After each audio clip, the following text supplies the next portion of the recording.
મસ્ત મજાની મેથીના લાડુની રેસીપી લઈને આવી છું। એવું કહેવાય છે ને, આપણા વડીલો કહેતા કે શિયાળો એટલે આખા વર્ષ માટે તાકાત ભેગી કરવાની સિઝન। તો મારા દાદી નાની, મારા દાદા બધા એવું જ કહેતા નાના કે શિયાળો તો તાકાતથી ભરપૂર સિઝન કહેવાય, તેમાં બધું જ ખાવું જોઈએ જેથી આખું વર્ષ આપણું સરસ સ્વાસ્થ્યથી ભરપૂર જાય। તો ચાલો આજે આપણે મેથીના લાડુ બનાવીશું, તે પણ જોરદાર બનાવીશું। કડવા તો બિલકુલ નહીં લાગે, પણ તેમાં મેથીનો વધારે પડતો ભરપૂર ઉપયોગ પણ કરવામાં આવશે। તે છતાંય તમને મેથીના લાડુ કડવા તો નહીં લાગે, પણ સ્વાદિષ્ટ લાગશે।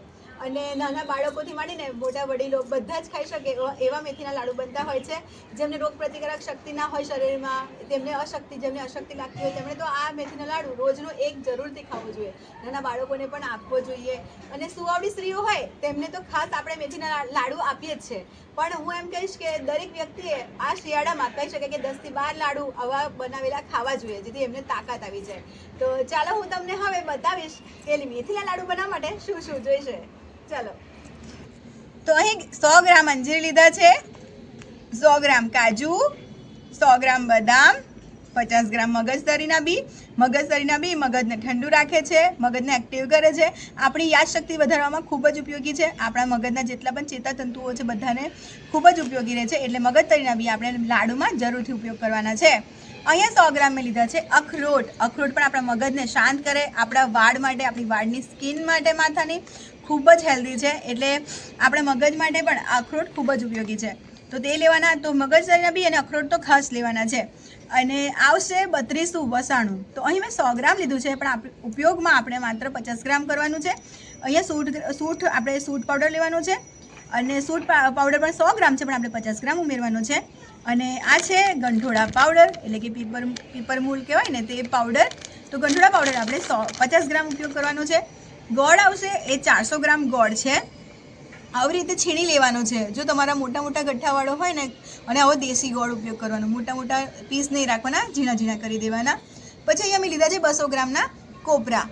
તો આવા આખા કોપરા લાવવાના, બજારનું તૈયાર છીણ નહીં લાવવાનું, કારણ કે બજારનું છીણ મળે છે ને તેમાંથી કોપરેલ કાઢી નાખવામાં આવે છે, અને જે ખાલી બુરાદો વધે એવું કહેવાય ને, પેલો કોપરાનું જે છીણ વધે તે એકલું આપવામાં આવે છે। તો ઘરનું કોપરું વાપરવાનું, આવું કોપરું લાવવાનું અને તેને જ છીણીને વાપરવાનું હોય છે। અને ફ્રેશ આવી રીતે લાવવાના કોપરા, જૂના અને જે વાસી નહીં લાવવાના, કહેવાય કે ટેસ્ટ કરી લાવવાનું, કાં તો સૂંઘીને લઈને લાવવાનું। જો હું સૂંઘીને ટેસ્ટ કરીને લાવી તે। પછી ખસખસ લેવાની છે આપણે 50 ગ્રામ જેટલી। ઘી જોઈશે 500 ગ્રામ, તો પૂરું કદાચ 500 ગ્રામ નહીં વપરાય, માપ પ્રમાણે આપણે વાપરીશું, 300-400 ગ્રામ વપરાશે। અને મેઇન ઇન્ગ્રેડિયન્ટ મેથીના લાડુનું તે છે મેથી પાવડર। તો મેથી પાવડર અહીં હું 300 ગ્રામ ઉપયોગ લઈશ। તો ટોટલ 1 કિલોથી 1.25 કિલો મેથીના લાડુ બનશે, કેમ કે જુઓ 300 ગ્રામ મેથીનો પાવડર છે, 400 ગ્રામ ગોળ છે, 100 ગ્રામનું આ બધું જ આપણે ડ્રાયફ્રૂટ્સ છે તે આવશે, 50 ગ્રામ આ વપરાશે, કોપરા 100 થી 150 ગ્રામ જેટલા તો કોપરા થશે જ। તો આ 1.25 કિલો જેટલી મેથી થશે, તો આ 1.25 કિલોના મેથીના લાડુમાં 300 ગ્રામ મેથીનો લોટ વપરાશે। તમારે આ ખાસ ધ્યાન રાખવાનું છે। અને જે હું છે ને ડિસ્ક્રિપ્શનમાં છે ને આ બધું જ માપ મૂકી દઈશ, તો તમને સરળતા રહેશે કે કેટલી વસ્તુ કેટલી લાવી। તો 1.25 કિલો મેથીના લાડુ આપણે બનાવવાના છે। તો શરૂઆત મેં પહેલેથી કરી દીધી છે, ગોળને છીણી લીધો છે। તો કાજુ બદામને આપણે ખાલી રફલી ચોપ કરે ને ટુકડા કરી લેવાના, કાં તો પાવડર કરી લેવાનો, તમને જે પસંદ હોય ને તેવું તમારે ઝીણું કરી લેવાનું, પાવડર કરી લેવાનું। મિક્સર ગ્રાઇન્ડરમાં પાવડર પણ કરી શકો, કાં તો પલ્સ મોડમાં અધકચરું પણ દળી શકો। મગજતરીના બી તમારે થોડા આખા રહેવા દેવાના, થોડોક પાવડર કરી લેવાનું। પછી અંજીરને ઝીણા ઝીણા સમારી લેવાના છે, અખરોટને આપણે પાવડર કરો તો પાવડર, કાં તો ઝીણું સમારી લેવાનું છે। તો આ બધી તૈયારી કરીને હું તમને બતાવું। ચાલો, કોપરાને પણ છીણી લઈશ। તો મિત્રો, મેં બધી તૈયારી કરી લીધી છે મેથીના લાડુની, તો ચાલો તમને બતાવી દઉં। બદામ અને કાજુ દળી લીધા છે, બંને સરખા દળી લીધા છે, મગજતરી પણ દળી લીધી છે, અને અંજીરને આવી રીતે રફલી ચોપ કર્યું છે, ઝીણા ઝીણા ટુકડા કર્યા છે, અખરોટ, અને તમને કહેવાનું રહી ગયું હતું મારાથી, તો જો અહીં મેં 150 ગ્રામ ઘઉંનો લોટ લીધો છે, ઝીણો, જે આપણે રોટલી બનાવીએ ને તે જ 150 ગ્રામ ઘઉંનો લોટ, 50 ગ્રામ 32 વસાણું, 50 ગ્રામ સૂંઠ પાવડર, 50 ગ્રામ ગંઠોડા પાવડર, અને કોપરું મેં છીણી લીધું છે જુઓ, અને મેથી પાવડર કાઢી લીધો છે। ગોળ તો તૈયાર જ છે, અને થોડું કોપરું અને થોડા મગજતરીના બી આપણે ખસખસ સાથે ગાર્નિશિંગ માટે રહેવા દઈશું, એટલે થોડું કોપરું સાઈડમાં મેં આવી રીતે રહેવા દઈશું અહીંયા। અને આ બધી વસ્તુ છે ને મેં મિત્રો કુદરતી રીતે દળી છે, જુઓ ચીલી કટરનો ઉપયોગ કર્યો છે અને છીણીનો ઉપયોગ કર્યો છે। તો મિત્રો મારા દાદી નાની સાથે હું રહેતી, એ લોકો એવું જ કહેતા કે બને તેટલું કુદરતી રીતે ઉપયોગ કરવું સારું. તો ચીલી કટર તો બધા ઘરે હોય જ, તો તમે પણ શક્ય હોય ને તો કુદરતી રીતે આવી રીતે છીણજો અને ક્રશ કરજો. ચાલો હવે મારા દીકરાએ ચૂલો સરસ સળગાવી લીધો છે, તો આપણે તેના પર એક જાડા તળિયાવાળું વાસણ મૂકીશું. મિત્રો ખાસ કહી દઉં, જાડા તળિયાવાળું વાસણનો ઉપયોગ કરવો. તો મિત્રો 150 ગ્રામ ઘઉંનો લોટ લીધો છે મેં, તો તેની સામે 200 ગ્રામથી 250 ગ્રામ જેટલું ઘી અત્યારે શેકવા માટે લઈ લઈશ. બસ 250 ગ્રામ, કેમ કે 500 ગ્રામની થેલી છે તો અડધી થાય એટલે ખબર પડી જાય આપણને કે આ 250 ગ્રામ છે. અને બેટા બતાવો તો નીચે ફ્લેમ બતાવો. જુઓ મિત્રો, આપણે ગેસની ફ્લેમને છે ને આવી રાખવાની છે. જો એકદમ ઓછી છે, વધારે નથી સળગતું, ખાલી થોડું થોડું સળગે છે. તો આપણે ધીરા ગેસ પર આ ઘઉંના લોટને ઘીમાં સરસ શેકવાનો છે.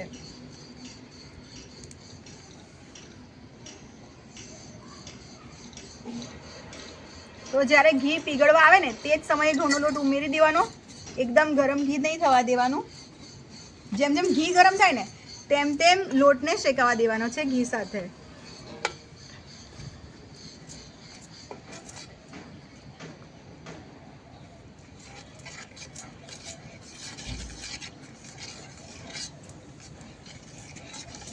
તો મિત્રો તમે અહીં અડદનો લોટનો ઉપયોગ કરી શકો છો, પણ હું પ્યોર ઓથેન્ટિક મારા દાદી નાની કહેતા એમના જમાનામાં બનાવતા ને તે રીતે તમને રીત શીખવું છું સ્પેશિયલી. તો મિત્રો 5 થી 7 મિનિટ થશે ધીરા ફ્લેમ પર, એટલે કે ધીરા ગેસે, એટલે કે આ જો એકદમ ઓછી ફ્લેમ પર ઘઉંના લોટને શેકવાનો, પણ લાલ નથી થવા દેવાનો. હા, ના તો ફાસ્ટ ગેસ કરવાનો છે, ના તો તમારે આ લોટ શેકવાની ઉતાવળ કરવાની છે. ધીરજ રાખવાની છે. 5-7 મિનિટ સુધી તમારે આવી રીતે કન્ટિન્યુઅસ આવી રીતે હલાવતા રહેવાનું છે. અને ઘઉંના લોટમાંથી સુગંધ આવશે એટલે ખબર પડી જશે કે આ લોટ સરસ શેકાઈ ગયો છે. તો કન્ટિન્યુઅસ આવી રીતે હલાવતા રહેવાનું છે અને શેકતા રહેવાનું છે. અને આ શૂટ મારો દીકરો કરી રહ્યો છે એટલે એ પણ શીખતો રહેશે કે શું શું કરવાનું છે ને બેટા. મમ્મા સાથે રહીને માસ્ટર થઈ ગયો છે.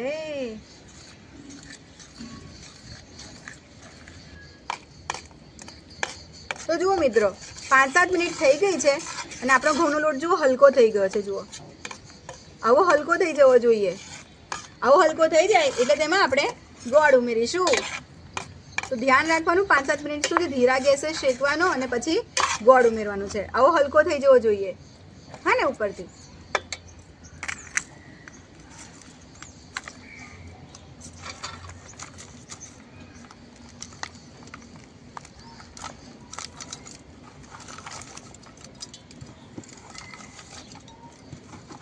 આટલી ઠંડીમાં પણ ગરમી છે, ગોળ ચોટી ગયો. ગોળ ચીકણા આવે બેટા. આપણે હલાવીશું, મિક્સ કરીશું.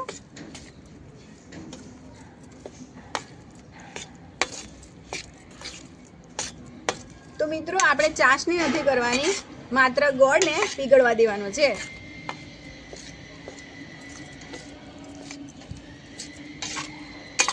તો જુઓ મિત્રો, એકદમ ઘી આખું સેપરેટ થઈ ગયું છે. જુઓ, અને કલર પણ ચેન્જ થઈ ગયો છે.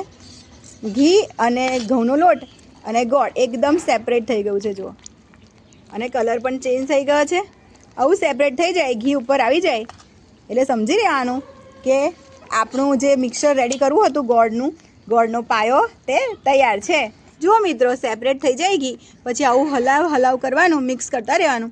1 થી 2 મિનિટમાં આવું સરસ ટેક્સચર થઈ જશે. જુઓ બેટા, ઉપર કરી બતાવો તો.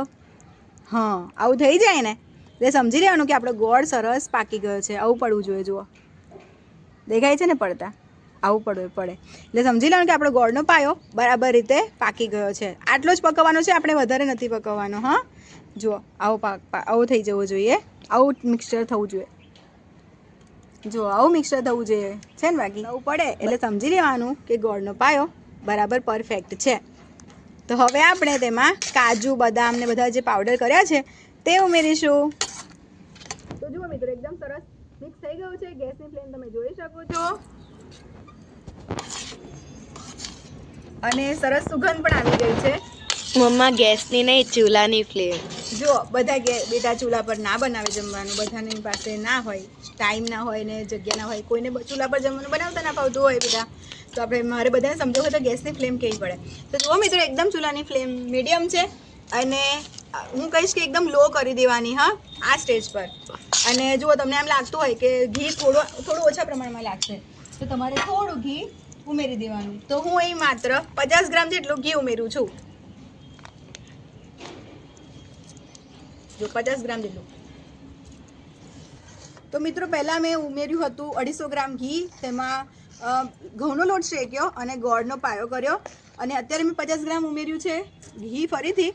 હવે આપણે બધા લોટ ઉમેરીશું, એટલે કે દરદરા જે કચરા પીસા છે તે. કાજુ બદામનો પાવડર ઉમેરીશું,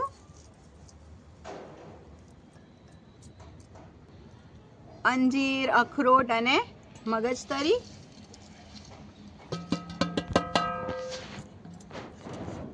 અને કોપરું ઉમેરીશું, અને કોપરું થોડું રહેવા દેવાનું મિત્રો. મેં તમને પહેલાં કહ્યું હતું ને, થોડું કોપરું રહેવા દેવાનું આપણે ગાર્નિશિંગ માટે. લાડુ દેખાવમાં પણ સુંદર હોવા જોઈએ ને. હવે આપણે બધું મિક્સ કરવાનું છે, અને હું કહીશ કે ગેસની ફ્લેમ હવે બંધ કરી દેજો. જો મારો ચૂલો ઓલવી નાખ્યો છે, મેં ખોલવ્યો છે ને બેટા, નથી સળગતું ને? નથી સળગતું. ખાલી કેવું કે ગેસનું બર્નર ગરમ હશે ને, તેટલું બર્નર ગરમ હશે તેટલું જ રાખવાનું છે.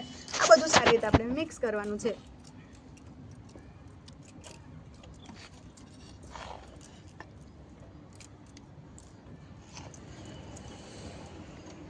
તો મિત્રો, તમારા ઘરે મેથીના લાડુ કઈ રીતે તૈયાર થાય છે, મારી સાથે તમે કોમેન્ટ કરીને મને શેર કરજો. મારી સાથે મને પણ ખબર પડે કે મારા ઘરની રીત આવી છે, તો તમારા ઘરની રીત કેવી છે.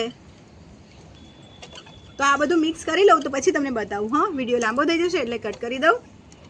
તો મિત્રો, આ બધું ગરમ મસ્ત થઈ ગયું છે, અને આ બધું શેક્યા બાદ હવે આપણે તેમાં મેથી પાવડર ઉમેરીશું. તો મિત્રો, બધા શું કરે છે કે શેકે છે, તો તેનાથી મેથીના લાડવા કડવા થઈ જાય છે, મેથીનો પાવડર શેકાવાથી. મારા દાદી નાની આવું કહેતા. મારી મમ્મી પણ આવી રીતે વર્ષોથી બનાવે છે, હું બચપનથી જોતી આવી છું. તો મેથીના પાવડરને ક્યારેય ગરમ કરવો નહીં, નેચરલ જ વાપરવો. એટલે મેથી પાવડર જ્યારે આપણે બધું ગરમ કરી લઈએ, ઉતારી લઈએ, તો નીચે ઉતાર્યું છે. જુઓ, મેં જુઓ, બતાવો બેટા, નીચે ચૂલા પરથી ઉતારી લીધા બાદ આપણે મેથી પાવડર ઉમેરીશું, અને આ 3 નેચરલ ઇમ્યુનિટી બૂસ્ટર કહી શકાય. ગંઠોડા પાવડર, પીપરમૂડ પાવડર, એટલે કે સૂટ પાવડર 3298. તો આ બધું છે ને નેચરલી ખાવું સૌથી સારું કહેવાય, શેક્યા વગર. તો શેકવાનું નથી. તમે કઈ રીતે બનાવો છો ને તે મને કોમેન્ટમાં કહેજો. મારા દાદી નાની, મારા મમ્મી વર્ષોથી આવું કરે છે. ગરમ ગરમ હોય તેમાં આ બધું સારી રીતે મિક્સ કરી લે, પણ ગરમ કરતા નથી, જેથી તેની ગુણવત્તા તેવા ને તેવી યથાવત રહે. અને હું મિત્રો કહીશું કે અરે આવી રીતે બનાવો, તમે કડવા નહીં લાગે. તો મિત્રો જુઓ, આવી રીતે તમે મિક્સ કરો ને તો તમને એવું લાગે કે થોડું ઓછું ઘી છે, તો તમારે થોડું ઉપરથી ઉમેરવાનું. ફરી હું 50 ગ્રામ જેટલું ઉમેરું છું. જો આટલો માપ હોય એટલે ખબર પડી જાય કે 100 ગ્રામ જેટલું ઘી હજી બાકી છે. 500 ગ્રામની આ થેલી છે, પાઉચ છે. અને મિત્રો, એક વાત શેર કરવાની રહી ગઈ હતી. તો જે સુખડી બને ને, એટલે કે ઘી, ઘઉંનો લોટ અને ગોળનો પાયો થાય ને, તો જુઓ એકદમ ચોકલેટ જેવું બને. જુઓ, ઇક્લેર્સ ચોકલેટ આવે એવું. હા, જો મારો દીકરો શું કહે છે કે મમ્મા આ તો આવી સરસ ચોકલેટ લાગે, આ તો સુખડી બની ગઈ એમ. તો જો એકદમ ચૂઈ ચૂઈ બને. તો તમારા બાળકો જો ચોકલેટ માંગે ને, તો આને તમારે ઠંડુ થઈ જાય ને પછી આવી રીતે શેપ, કોઈ પણ શેપ આપી દો, હાર્ટ શેપ કે ગોળ. જો મારો દીકરો બતાવે તો તમે જો ખાઈ ગયો. તો તમે આવી રીતે છે ને કોઈ પણ ફ્લેવરમાં ચોકલેટ બનાવીને ખવડાવી શકો છો તમારા બાળકને. ઇલાયચી કે ગમે તે પસંદ હોય ને તે તમે ઉમેરીને બનાવી શકો છો. તો જો, અને આ ઘી જે ઉમેર્યું છે ને તેને આપણે હવે ફરીથી મિક્સ કરી લઈશું. ગરમ જ છે બધું, એટલે સરસ મિક્સ થઈ જશે.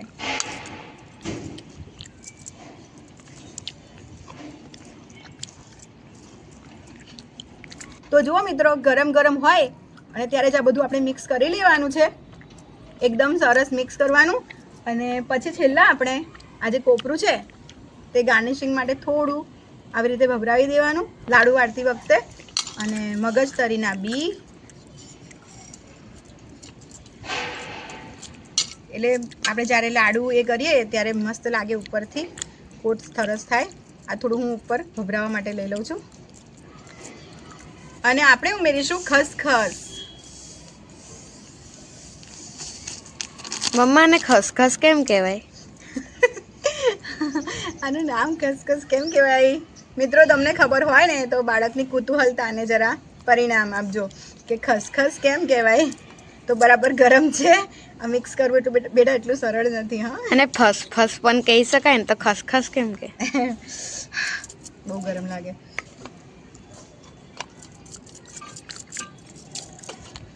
ગરમ હોય બેટા બહુ. તો ચાલો મિત્રો હવે આપણે લાડુ વાળી લઈશું ગરમ ગરમમાં જ. લાડુ વાળવા હોય ને તો તમારે કેટલા મોટા નાના વાળવા છે ને એ પોર્શન નક્કી કરવું હોય ને તો જો હું જે વર્ષોથી કરું છું ને, મારી મમ્મીને જોઈને કરે શીખી છું બચપનથી. તો મારી મમ્મી આમ કરે, આમ જ કરીને આમ લઈ લે, આમ પછી આમ વાળી દે, અને પછી જે એક મુઠ્ઠીના ભાગનું આવે ને તે આમ લાડુ વાળે. તો બધા લાડુ સરખા બને, સરખા માપના બને. જો આવી રીતે આમ દબાવતા જવાનું, બનાવતા જો આમ દબાવતા જવાનું. નજીક બેટા ફોન લાવજો. જો આમ દબાવતા જવાનું થાય તો બધા લાડુ તમારા છે ને એક સરખા માપના થશે. જુઓ તો ગરમ છે તો કદાચ છૂટા પડી જાય, પણ પછી છૂટા નહીં પડે. એટલે થોડુંક દબાવવાનું. અને જો લાડુ તમારા તૈયાર. તમને ફરીથી બીજું એક બતાવી દઉં. આપણા લાડુ બનીને તૈયાર થઈ ગયા, પ્યોર ઓથેન્ટિક રીતે, પરંપરાગત રીતે આપણા દાદી નાની બનાવતા ને એવી રીતે. જો તમને ફરી બતાવી દઉં. જો આવું બધું મિક્સ કરેલું હોય ને એમાં છે ને મિત્રો, હાથ ફરીથી જોજો મારો બેટા, નજીક જ છે ને, પરફેક્ટ દેખાય છે આટલું. તો આમાં છે ને આમ હાથ કરવાનો, આખી હથેળી લેવાની અને પછી આમ દબાવવાનું. ભાઈ આમ કાઢી નાખવાનું. જે આટલી હથેળીમાં આવે ને, હથેળીમાં જો પડી ગયું, આટલું હથેળીમાં જે આવે આટલા હથેળીમાં તેને આમ કરીને દબાવવાનું. જો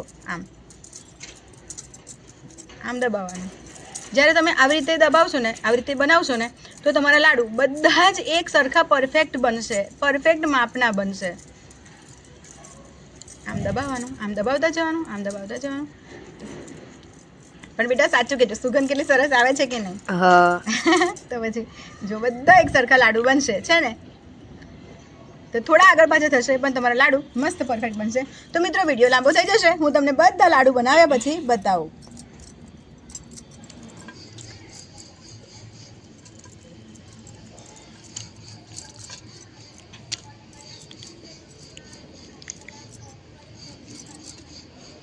તો જુઓ મિત્રો, બધા જ લાડુ મેં બનાવી લીધા છે અને ટોટલ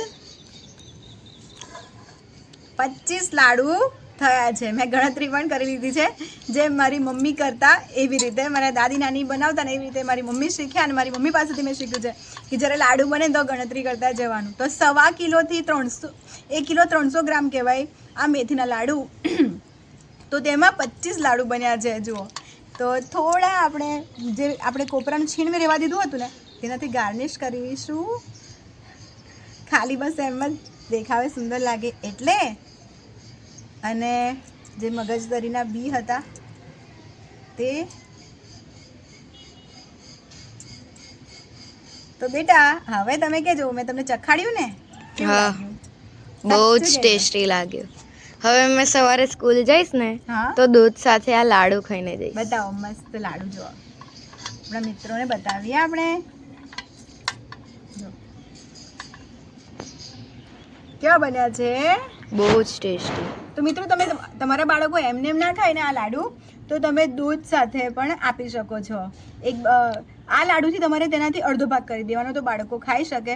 પણ જેમ મોટા વડીલો માટે આટલો લાડુ, એક લાડુ છે ને તમારા આખા દિવસની શક્તિથી ભરપૂર થઈ રહે એમ કહી શકાય. સવારે આવી રીતે ભૂખ્યા પેટે લઈ લેવાનું આ એક લાડુ, આખો દિવસ તાકાત લાગશે. જોજો મસ્ત મજાના આવા લાડુ બન્યા છે કે નહીં? તો મિત્રો આ 1.25 કિલો મેથીના લાડુ બનાવવા માટે ટોટલ 400 ગ્રામ ઘી વપરાયું છે. જોઈ શકો છો, 500 ગ્રામનું પાઉચ હતું તેમાંથી 400 ગ્રામ ઘી વપરાયું છે. 400 થી 450 કહી શકાય એટલું જ ઘી વપરાયું છે. અને આટલા ઘીથી આટલા મજાના મસ્ત 25 લાડુ બનીને તૈયાર થયા છે. તો મિત્રો હવે તો તમને બધું જ માપ ખબર પડી જશે. અને મેં મારા દાદી નાનીની રીતે, જેવી રીતે મારા દાદી નાની ખલમાં ખાંડીને પછી બધું બનાવતા, તેમ મેં ચીલી કટરમાં ક્રશ કર્યું છે અને દેશી ગોળ વાપર્યો છે. છીણીને કોપરું આવી રીતે ઉપયોગમાં લીધું છે ને, એવું નેચરલી તમે પણ બનાવો અને નેચરલી ખાવાનું જેટલું પણ બની શકે તેટલું શક્ય બની શકે તેટલું તમે ઉપયોગમાં લો.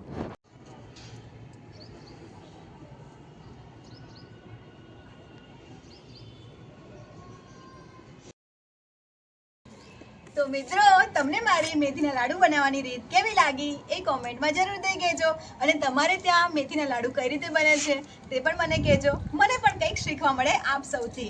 અને કોમેન્ટ તો જરૂરથી કરજો જેથી મને બધું સમજવા મળે, મને મારામાં કઈ ખામી છે તે સુધારવા મળે, તમારી પાસેથી કંઈક શીખવા મળે. તો ચાલો મિત્રો, આપણે ફરીથી મળીશું એક આવી જ મસ્ત મજાની રેસીપી સાથે. ત્યાં સુધી તમારું ધ્યાન રાખજો. વિડીયોને લાઈક, કમેન્ટ, સબસ્ક્રાઇબ કરતા જજો. Love you all.